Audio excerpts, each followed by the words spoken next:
Hoy presentamos un recuento de 18 deportistas que no solo ignoraron las normas, sino que las destruyeron por completo. Desde un agujero secreto en la pared, utilizado para intercambiar pruebas de dopaje en unos Juegos Olímpicos, hasta un motor oculto en el cuadro de una bicicleta que aumentaba la potencia casi un 50%, pasando por un piloto de Fórmula 1 que recibió la orden de chocar su vehículo intencionalmente a mitad de la carrera. Estos representan los fraudes más impactantes, ingeniosos y a veces simplemente extraños en toda la cronología del deporte. Comencemos con el análisis. Iniciamos con un deporte que quizá no esperarías en una lista de trampas, el curling. Este juego se basa en el espíritu del curling, un código que resalta el juego limpio y la honestidad al reportar faltas propias. Por eso, cuando el canadiense Mark Kennedy fue señalado por tocar 2 veces la piedra en un duelo contra Suecia en los Juegos Olímpicos de Invierno 2026, el asunto fue grave. El competidor sueco, Oscar Eriksson, afirmó que el dedo de Kennedy contactó el granito. Tras haberlo soltado algo prohibido por el reglamento, siguió una discusión tensa en el hielo, donde Kennedy supuestamente usó palabras fuertes para pedir a los suecos que se alejaran. No hubo sanción inmediata, pero las repeticiones en cámara lenta se volvieron virales rápidamente en Internet. La polémica no trataba sobre una gran ventaja física, sino sobre la integridad personal. Kennedy no admitió el error ni ofreció disculpas, lo que muchos sintieron como una traición a los valores del deporte. Aunque existen sensores para detectar salidas tardías, es difícil captar un segundo toque manual en una piedra móvil, dejando estas situaciones al criterio de la honestidad, algo que según los fanáticos Kennedy no mantuvo. El Campeonato Mundial de Esquí Nórdico 2025 en Trondheim nos dejó uno de los fraudes de equipamiento más planeados recientemente.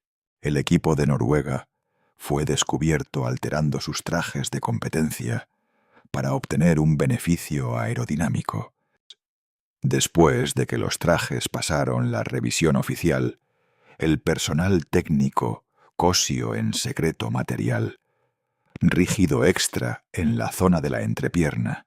En esta disciplina, los atletas usan una posición de vuelo en V para aprovechar al máximo la superficie de su cuerpo y generar elevación. Al endurecer esa zona y ampliar la superficie efectiva, incluso por poco, los saltadores lograban volar más lejos en cada intento.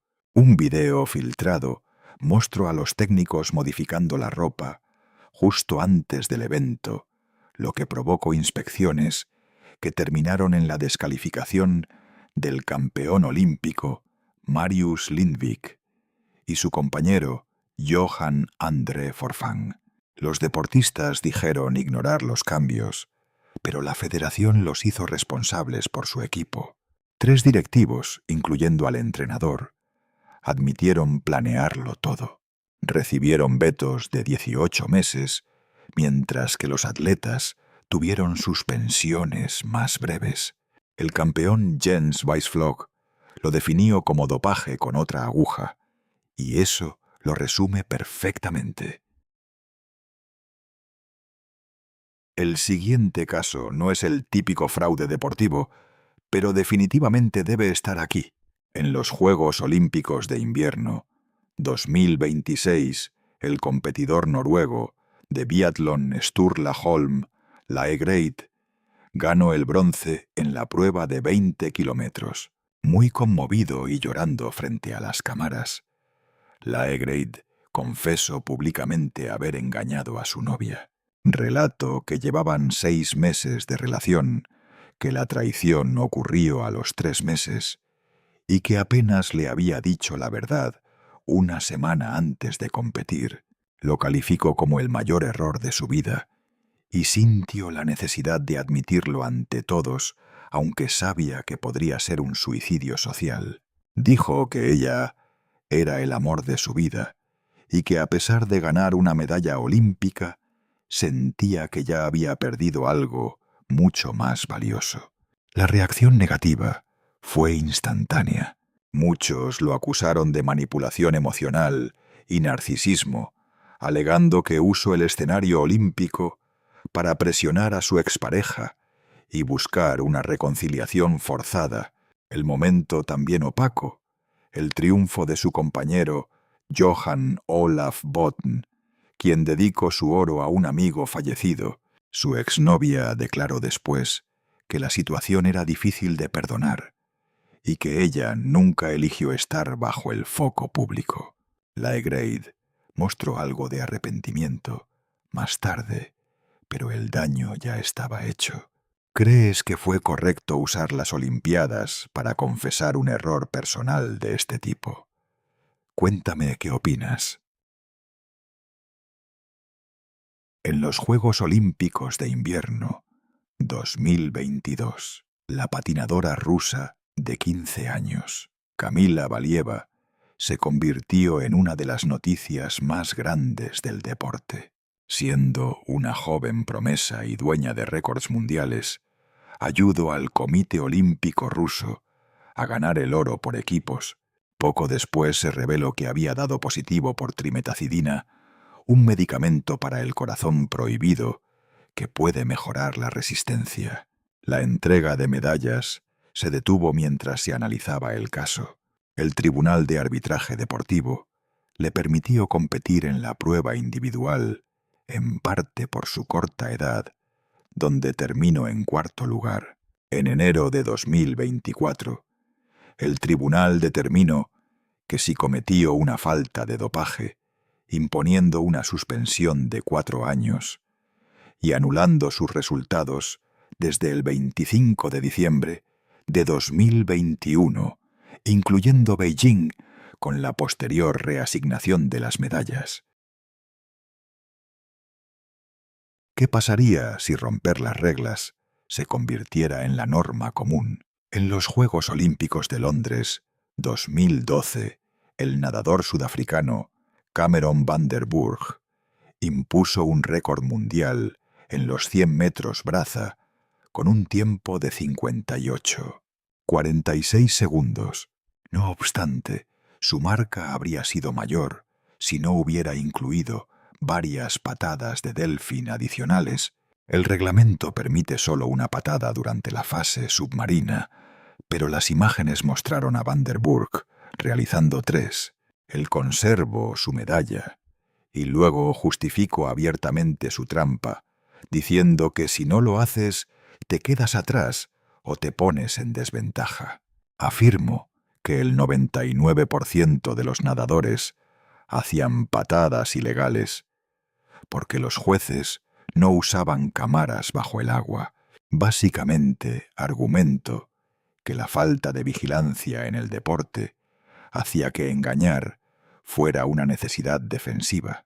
Su caso finalmente impulsó a la natación a implementar el arbitraje por video submarino porque la integridad de la prueba de braza se había visto claramente comprometida por la falta de supervisión técnica.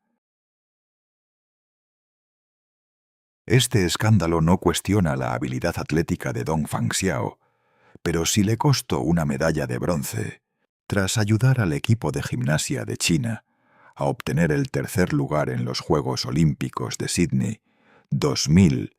Ella figuraba oficialmente con 17 años de edad. Sin embargo, años después, cuando se registró como oficial técnica para los Juegos de 2008, ciertos documentos revelaron un año de nacimiento contradictorio, indicando que en realidad tenía 14 años en Sydney, 2 años por debajo del requisito mínimo de 16. Las reglas exigen que las gimnastas cumplan 16 años durante el año olímpico para asegurar que tengan la madurez física y mental necesaria para la alta competencia. Tras una investigación, el Comité Internacional retiró a China el bronce por equipos en 2010. Ella terminó mudándose a Nueva Zelanda para trabajar como entrenadora, pero su caso sigue siendo un ejemplo trágico de cómo la manipulación de edad institucional puede quebrar a atletas jóvenes.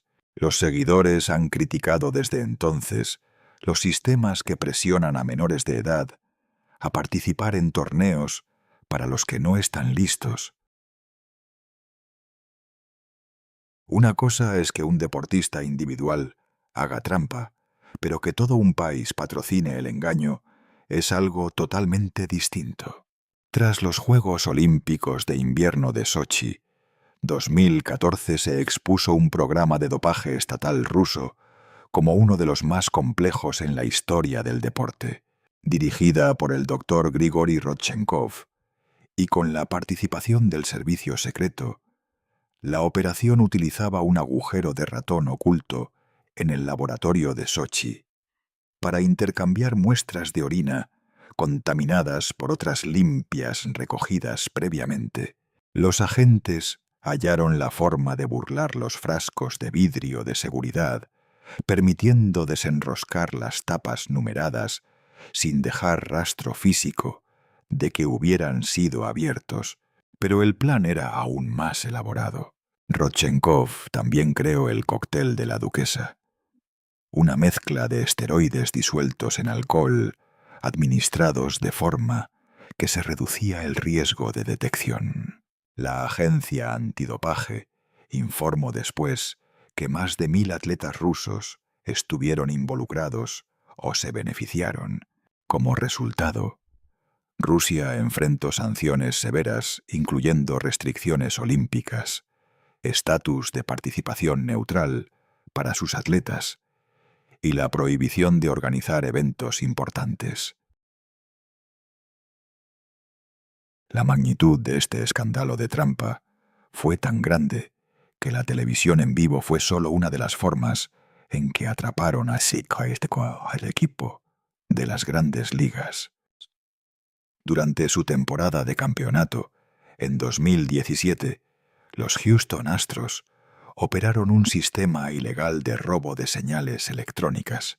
Una cámara en el jardín central captaba las señas del receptor y enviaba la señal a un monitor cerca del banquillo, donde se descifraban y se comunicaban a los bateadores golpeando un bote de basura. El sistema era sencillo pero efectivo, y los ruidos pueden escucharse en las transmisiones de los juegos. El esquema se descubrió en 2019, gracias a un informante y a reportajes de investigación. Los Astros fueron multados con $5 millones y perdieron selecciones del sorteo, pero los jugadores involucrados recibieron inmunidad por sus testimonios, una decisión que sigue generando enojo en la comunidad del béisbol. Tras el suceso, los jugadores parecieron no arrepentirse demasiado. Uno de ellos dio una declaración diciendo que sentía las decisiones tomadas, pero sus palabras sonaron vacías, como si la trampa hubiera ocurrido por sí sola y no como un plan deliberado en el que todos participaron. A pesar de contar con un historial exitoso, la triatleta canadiense Julie Miller llamó la atención tras el Ironman Canadá 2015 en Whistler. Ella ya había ganado en su división en 2013 y un título por edad en 2014, pero su resultado de 2015 generó dudas rápidamente. Varios rivales mencionaron no haberla visto en tramos clave del trayecto, y su chip de cronometraje no registró paso en múltiples puntos de control durante la carrera a pie. Miller afirmó que se trató de un fallo técnico, pero la empresa SportStats inició una investigación profunda. Usando fotos con hora exacta y datos de la carrera, analizaron dónde debía estar ella en distintos momentos. Las cifras no coincidían. Para lograr los tiempos registrados, habría tenido que mantener un ritmo exageradamente veloz, tras haber terminado ya las etapas de natación y ciclismo. Ante tales inconsistencias, los jueces concluyeron que su marca no era creíble. Fue descalificada y vetada de las competencias Ironman, aunque ella sigue negando cualquier falta. ¿Crees que Julie Miller fue culpable de engaño, a pesar de su constante negativa? Dímelo si piensas que sí como yo, y recuerda mirar el contenido adicional interesante en la esquina superior derecha de la pantalla. En el torneo BMW Masters 2013 en Shanghái, el golfista Simon Dyson fue captado en video usando su bola para aplanar una marca de césped en la línea de su tiro. En el golf, esto es una violación directa a las normas porque no se permite mejorar las condiciones de la trayectoria hacia el hoyo. Además, él no sumó la penalización de 2 golpes a su tarjeta, lo que significó que firmó un puntaje falso. Los oficiales del torneo revisaron la grabación con Dyson y determinaron que no había más opción que informarle que había roto las reglas y que la consecuencia era la descalificación. Dyson recibió una multa de $49.000 y fue sentenciado inicialmente a 2 meses de suspensión, que luego cambiaron a un periodo de prueba de 18 meses. Se disculpó públicamente, pero nunca admitió realmente haber actuado mal, calificando todo el asunto como un error accidental. Sin embargo, algunos atletas van todavía más lejos, utilizando sustancias que cambian por completo la forma en que se juega. Sigamos. En el año 2016, Dwight Howard jugaba para los Houston Rockets en la Liga de Baloncesto estadounidense. Durante un partido frente a los Atlanta Hawks, los jueces notaron algo inusual. El balón estaba cubierto de una materia pegajosa justo después de que Dwight lo tocara. Los árbitros fueron hacia la zona del banquillo, donde realizaron un hallazgo sorprendente. Un bote de aerosol, Stickum, había sido escondido detrás del asiento. El Stickum es un adhesivo en spray que permite un agarre mucho más firme de la pelota. Muchos deportistas lo usan en sus prácticas, pero utilizarlo en partidos oficiales está estrictamente prohibido. Los oficiales no estaban seguros de qué jugador había empleado el producto, así que ambos equipos recibieron una advertencia y el duelo siguió normalmente.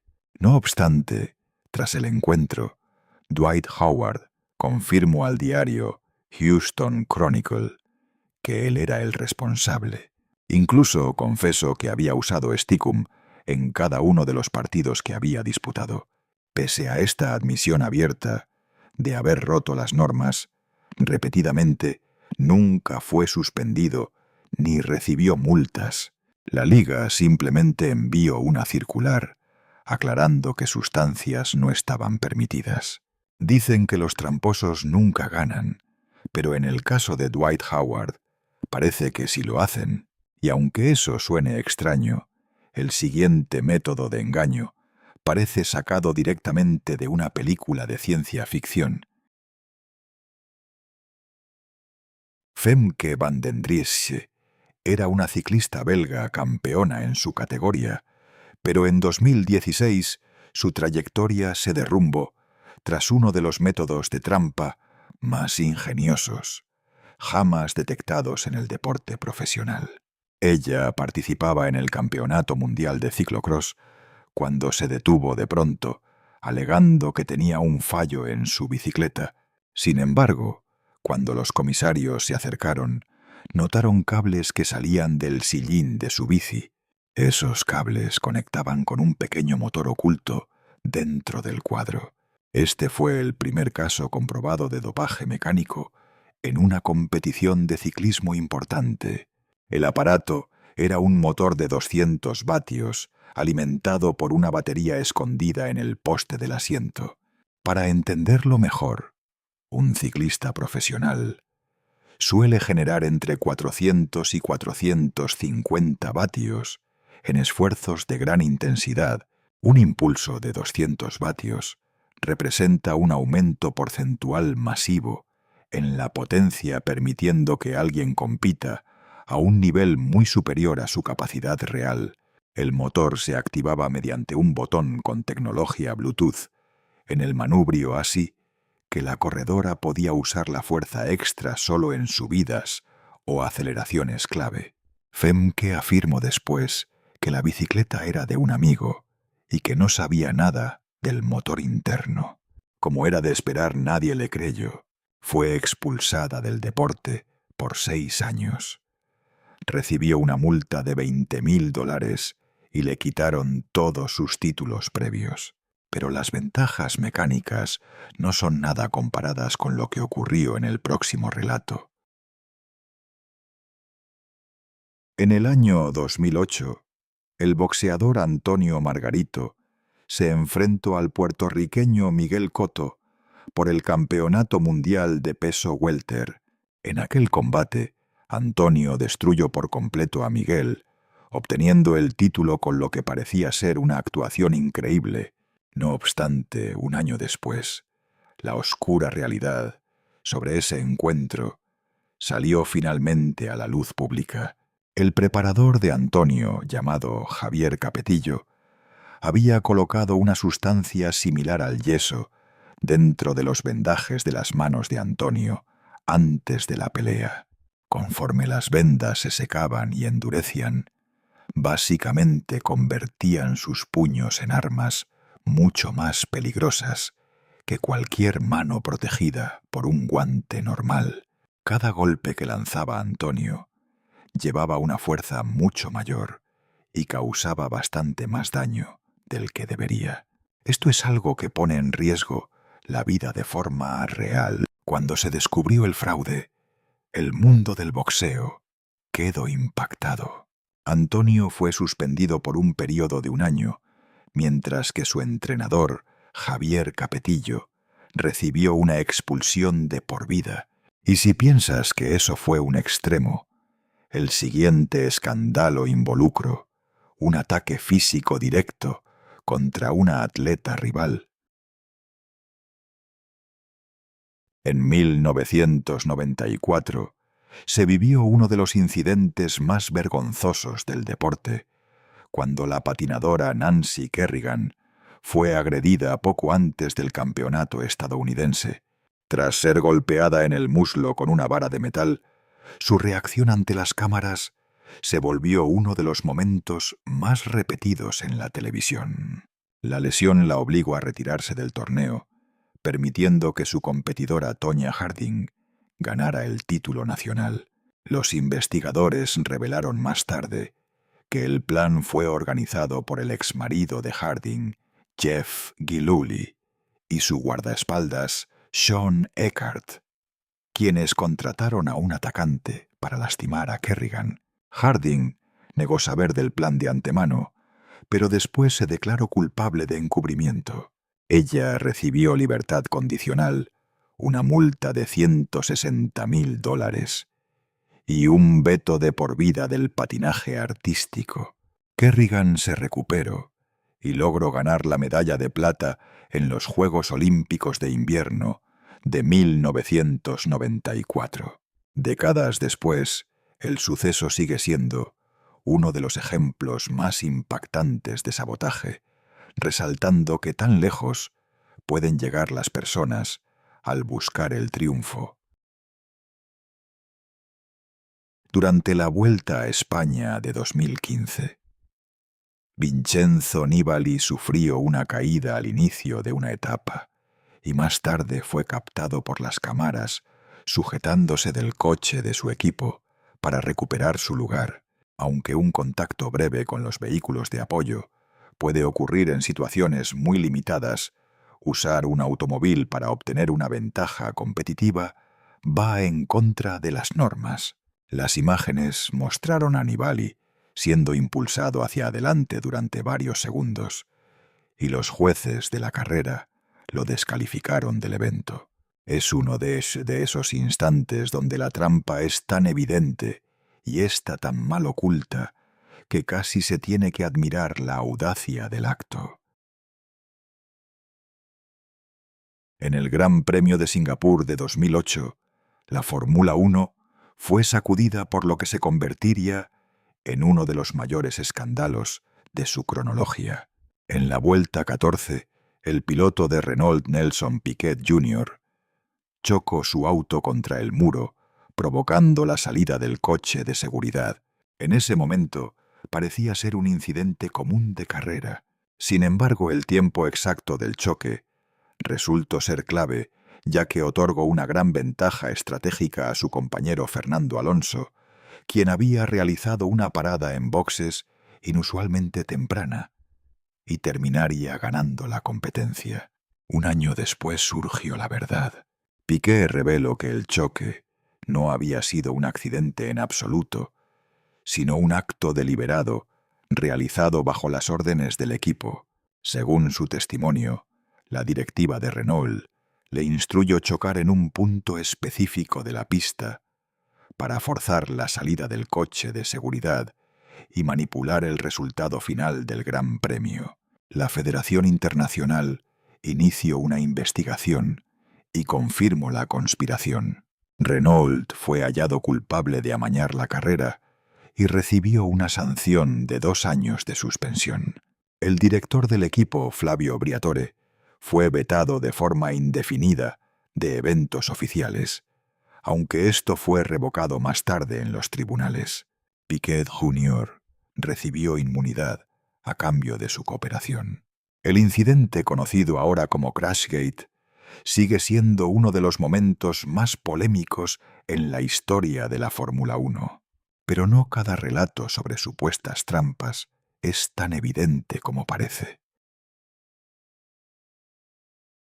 Jim Thorpe es considerado habitualmente como uno de los deportistas más grandes de todos los tiempos. Integrante de la nación, Sack y Fox destacó en múltiples disciplinas, incluyendo el fútbol americano, el béisbol y el atletismo. En los Juegos Olímpicos de Estocolmo, 1912, Thorpe superó un inconveniente muy extraño, pues tras el presunto robo de su calzado compitio, usando zapatos de diferentes pares que encontró, aquello no lo detuvo. Logró ganar el oro tanto en el pentatlón como en el decatlón, firmando una de las actuaciones más increíbles jamás vistas en unas Olimpiadas. No obstante, menos de un año después, todo dio un giro.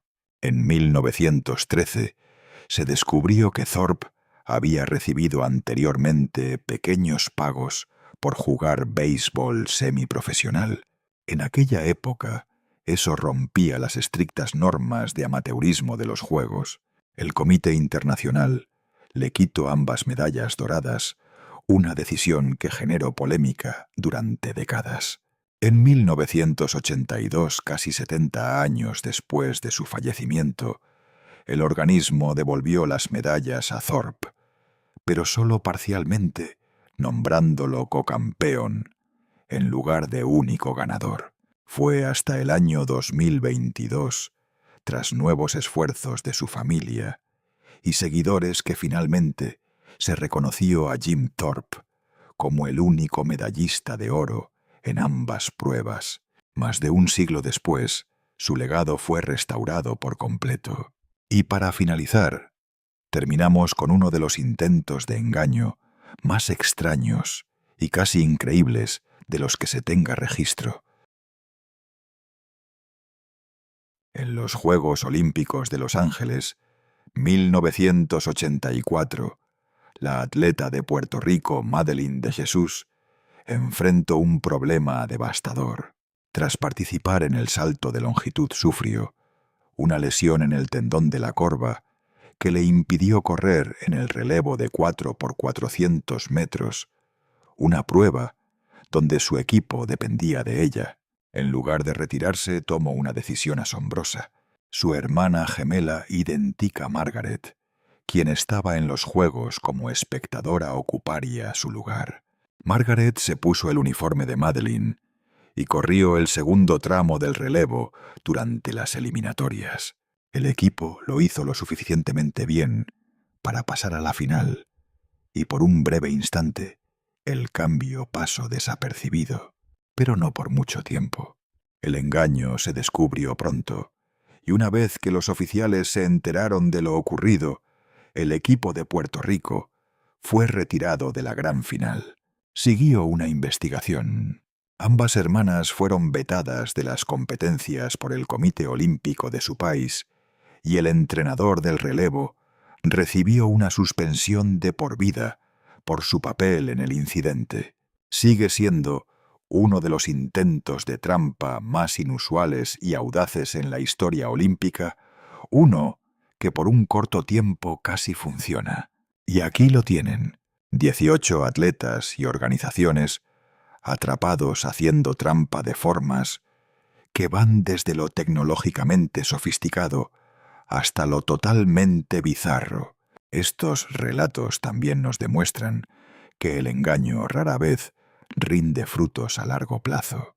Casi todas las personas en esta lista fueron eventualmente descubiertas, sancionadas y recordadas no por sus logros atléticos, sino por la deshonestidad que marcó sus carreras. La única excepción real podría ser Jim Thorpe, cuya supuesta falta no fue más que un joven aceptando unos pocos dólares por practicar el deporte que amaba, y cuyo legado fue afortunadamente restaurado tras un siglo de injusticia. Comenta abajo y dinos cuál de estos tramposos consideras que fue el peor. Y si disfrutaste el video de hoy, no olvides darle me gusta, suscribirte y activar la campana de notificaciones para que no te pierdas nuestros próximos viajes. Esperamos que hayas disfrutado este contenido tanto como nosotros disfrutamos creándolo. Nos vemos en el próximo video. Gracias por estar con nosotros. Deja un comentario, dale me gusta para mostrar tu apoyo y recuerda suscribirte para más videos emocionantes. Nos vemos la próxima vez.